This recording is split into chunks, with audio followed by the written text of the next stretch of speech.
Fala pessoal, tudo bem? Estamos começando mais um Serjão Responde. E hoje a pergunta que eu vou decifrar aqui tá cabeluda, porque na verdade foi uma dissertação assim, de várias páginas, e eu vou tentar aqui decifrar para vocês. A Alessandra Faria, do Rio de Janeiro, que me manda, e ela diz o seguinte: Serjão, acabei de receber um vídeo, né, ela conta aqui para mim, que nesse vídeo diz que 70% do nosso comportamento é inconsciente, é produzido pela mente inconsciente e 30% apenas pelo consciente. Sendo assim, então, narcisistas não têm consciência do que fazem, eles não têm consciência dos abusos, das violências que eles fazem com as pessoas. Essa é a pergunta dela. Uma pergunta muito inteligente, muito pertinente, que eu vou tentar decifrar para vocês, tá? Gente, olha, segundo, tá, algumas teorias do comportamento humano, como a psicanálise, por exemplo, tá? A PNL também traz isso, né, que 70% do nosso comportamento é produzido por uma mente inconsciente. Apenas 30% é da nossa mente consciente. E a gente precisa entender bem o que significa isso. Todos nós temos uma formação na infância. Temos uma formação psicossocial, psicopedagógica, psicocultural e religiosa. E essa formação que começa lá no núcleo da família e vai passando aí por todo o nosso desenvolvimento, pela escola, pela igreja, pelas nossas relações sociais, pelo nosso envolvimento sociocultural e por aí vai, vão formando o que nós chamamos de mente inconsciente ou subconsciente, em alguns lugares até vão se chamar de recesso oculto da mente, né? Que é esse núcleo de comportamentos, pensamentos, de filosofia de vida, de ditados populares, de educação que você recebe do seu pai, da sua mãe e de todo o seu núcleo social, que vai formar o seu comportamento, né? Então, por exemplo, uma pessoa que é extremamente honesta, muito provavelmente ela teve um pai, uma mãe, ou um ciclo, né? Um meio religioso, um meio cultural, que ensinou isso para ela na infância. Então ela se tornou alguém extremamente responsável com suas finanças, em pagar contas. Então ela passa a ter esse comportamento que é inconsciente e é aprendido, tá? Bom, sim, nesse caso, pensando assim, narcisistas e abusadores, eles têm uma formação inconsciente, tá? Então eles vêm lá da família deles, trazendo um núcleo, trazendo uma série de aprendizados que formaram quem eles são hoje, tá? Então, por exemplo, já se sabe que uma pessoa com transtorno de personalidade, tá? Uma pessoa cluster B, uma pessoa abusadora, essa pessoa, ela vem de um núcleo ou extremamente violento, extremamente opressor, disfuncional, é alguém que sofreu abuso, é alguém que sofreu danos, sabe, na sua infância, é alguém que sofreu rejeição na infância, é alguém que sofreu violência sexual, violência física e uma série de violências, é alguém que não se sentiu incluso, é alguém que vem de um lar onde a violência era o normal, aonde o abuso era o normal, vê o pai agredindo a mãe agredindo o pai, a mãe agredindo os filhos, né? Então é alguém que vem de um lar extremamente disfuncional e o inconsciente desta pessoa aprendeu tudo isso. Ou, tá, um outro polo. Essa pessoa, ela vem de um lar onde ela foi extremamente mimada. Ela não ouvia não,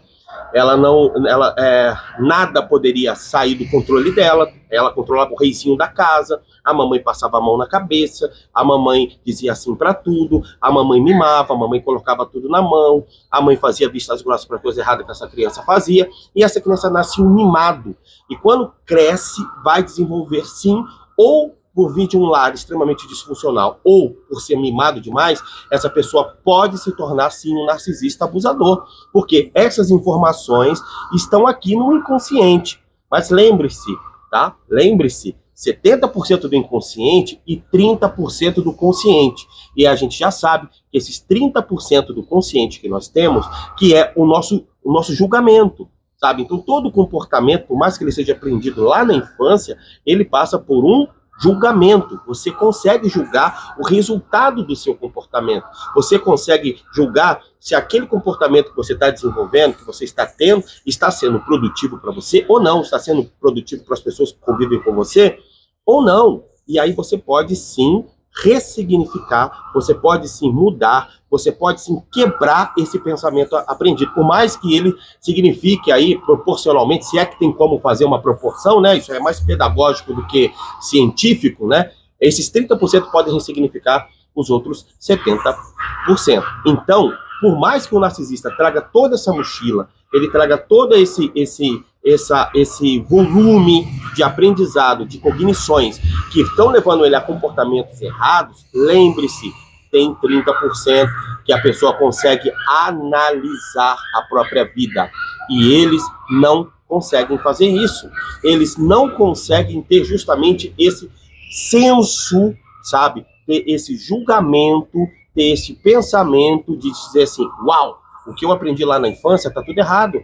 A maneira como estou me comportando hoje está errada. Estão entendendo? Eles não têm o accountability, eles não têm o que nós chamamos de autoanálise. Eles não conseguem parar e olhar para dentro de si e dizer, eu preciso mudar. Justamente porque pessoas com transtorno de personalidade não têm empatia, não têm responsabilidade social e não conseguem fazer autojulgamento. Então, o que ele faz, gente? Quando ele tem esse comportamento errado, ele coloca a culpa no outro. Ele começa a dizer que a culpa é do outro, ou a culpa é do passado, ou a culpa é da mãe, a culpa é do pai, a culpa é sua, que não o compreende, a culpa é sua, sabe, que faz com que ele tenha esse comportamento. Então, sim, sabe, eles trazem tudo isso no inconsciente, mas eles têm consciência, tá, que esse comportamento é nocivo. Eles têm consciência que o que eles fazem maltrata e machucam pessoas. Eles têm consciência que o comportamento é tóxico, é abusivo, é destrutivo. Eles têm total consciência disso. E eles não mudam justamente porque eles não conseguem assumir uma responsabilidade pelos próprios atos. Então, quando ele entende que o comportamento dele está sendo negativo, o que ele faz? A culpa é do outro, é do outro, é do outro, é do outro e não minha. Eles não chamam a responsabilidade. Narcisistas e abusadores não assumem a autorresponsabilidade para com as próprias vidas. A culpa é sempre de alguém, e se eles agem assim, é por conta do outro e não por conta de si. E é por isso que, mesmo assim, eles não conseguem mudar. Mesmo com esses 30% da consciência, eles não conseguem mudar. Mesmo sabendo que o que eles fazem é ruim, é negativo, faz mal para as pessoas, eles não conseguem mudar, porque não tem o quebrantamento do coração, porque não consegue desenvolver algo chamado humildade, reconhecer que nós temos comportamentos ruins e podemos mudá-lo, mas para isso precisa passar por um processo de mudança. Abusadores não querem passar por esse processo de mudança, não querem passar por esse processo de quebra do inconsciente, sabe por quê? Porque a quebra do inconsciente traz dor, gente. Não é um processo tranquilo que a gente faz feliz da vida, não. Quebrar o que a gente aprendeu lá na infância, mudar os nossos comportamentos errados, os nossos comportamentos disfuncionais, traz dor, porque o mente não quer mudar. Então eles preferem o quê? Passar o macaquinho para outra pessoa e dizer, olha, a culpa é sua, a culpa é do mundo, a culpa é de Deus, a culpa é de todo mundo, menos minha, eu não preciso mudar. Deu para entender? Então, não adianta você insistir. Toda a literatura sobre narcisistas, abusadores e cluster psicopatas, sociopatas, põe aí, toda a literatura, todos os vídeos, todos os profissionais vão dizer o seguinte, não tentem salvar essas pessoas. Não tentem salvar essas pessoas, se afastem dela. Não tenta entender, não tenta, sabe, levar para terapia, não tenta achar uma solução para essa pessoa. Ela sabe a solução, só que ela não consegue reconhecer que elas precisam da solução. Deu para entender? Então, ó, sai fora e vai cuidar do seu inconsciente, porque o seu inconsciente, sim, pode ser reprogramado. Então, se você tem ainda o pensamento de salvar uma pessoa assim, salve-se a si mesmo, combinado? Reprogramando o seu inconsciente. Isso é possível através das técnicas que nós temos aqui no Instituto Sérgio Lima. Aqui nós temos um método Viva, e é um método desenvolvido com todas essas técnicas comportamentais de reprogramação de inconsciente que vão ajudar você a quebrar a codependência, a dependência emocional, a carência emocional e toda a sua fragilidade emocional que ainda te prende em relacionamentos abusivos. Então, você pode agora marcar sua sessão conosco. O telefone está aqui, 19988405607, 19988405607, ou no link que aparece aqui embaixo na descrição, ou aqui no QR Code, é só passar e você pode marcar sua sessão com a gente e também ter informações sobre os nossos livros que você pode adquirir e também nossos cursos e as nossas palestras e os profissionais que nos apoiam aqui no Instituto. E aí, como é que foi o Sergião Responde hoje? Deixa aqui embaixo também o seu comentário e a gente se vê no próximo. Paz e prosperidade.